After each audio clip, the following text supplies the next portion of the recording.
নমস্কার বন্ধুরা, এমপিস ওয়ার্ল্ডে আপনাদেরকে স্বাগতম।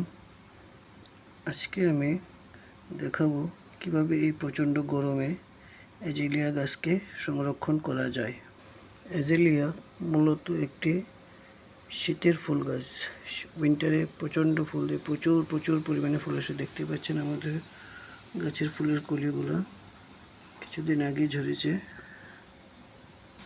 গাছে এত সুন্দর ফুল ছিল যে আমি এটিকে পটিং পর্যন্ত করিনি। এখন গাছটি গরম পড়াতে ঝিমিয়ে গেছে, তাই গাছটিকে এখন আমি অন্য একটি টবে পটিং করে আগামী বছরের জন্য সংরক্ষণ করে রাখবো। আপনি অ্যাজিলিয়া গাছকে যত ঠান্ডাযুক্ত জায়গায় রাখতে পারবেন ততই ভালো, কারণ প্রচণ্ড গরম ও একদমই সহ্য করতে পারে না। মূলত গাছটি বড় বড় গাছের ছায়ায় বাড়ে। দেখতে পাচ্ছেন আমি একটি 6 ইঞ্চি টব নিলাম, আর ওর মাটির জন্য কিছু পাতা পচা সার, কারণ অ্যাজিলিয়া পাতা পচা সার খুব পছন্দ করে। এতে কিছু গোবর মেশানো আছে।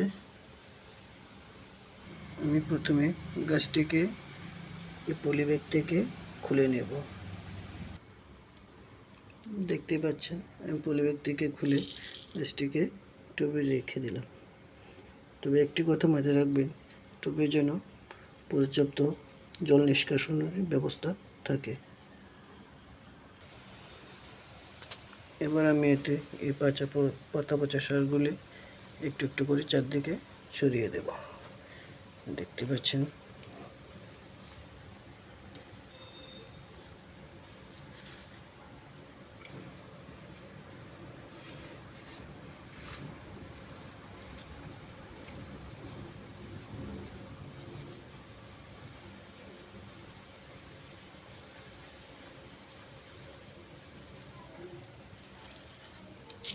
বাস লাগানো হয়ে গেল। যদিও আমার আরও কিছু সার রয়ে গেছে, এগুলোকে আমি যত্ন করে রেখে দেব।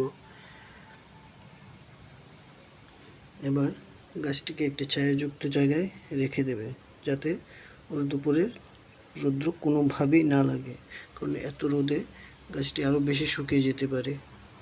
আমি আরও একটি কথা বলে রাখি, অ্যাজিলিয়া কিন্তু বহুবর্ষজীবী একটি ফুল গাছ। দীর্ঘদিন এতে ফুল পাওয়া যায়। শুধু গ্রীষ্মকালে একটু একে যত্ন করতে পারলে হলো। আর শীতের শুরুতে একে আবার খাবার দাবার দিয়ে বাস ডাইরেক্ট সানলাইটে রেখে দেবেন, তো প্রচণ্ড পরিমাণে ফুল আসতে শুরু করবে। এবার এই গাছের গুঁড়িতে কিছু শুকনো পাতা বা খড় জাতীয় কিছু আপনি দিয়ে দিতে পারেন, যাতে বেশি পরিমাণে গুঁড়িটা গরম না হয়। দেখুন কিছু শুকনো পাতা রয়েছে, পাতাগুলি আমি এখন গুঁড়িতে দিয়ে দেব। দিয়ে বাস এখন একটি ছায়াযুক্ত জায়গায় রেখে দেব। আপনি মাসে 1-2 বার ফাঙ্গিসাইড জল একটু গাছের গোড়ায় দিয়ে দিতে পারেন, কারণ না হলে এই বর্ষা মৌসুমে মাটিতে ছত্রাক ধরতে পারে। ঠিক আছে বন্ধুরা, আজকে এই পর্যন্তই আমার এই অ্যাজিলিয়া সম্পর্কিত ছোট্ট ভিডিওটি।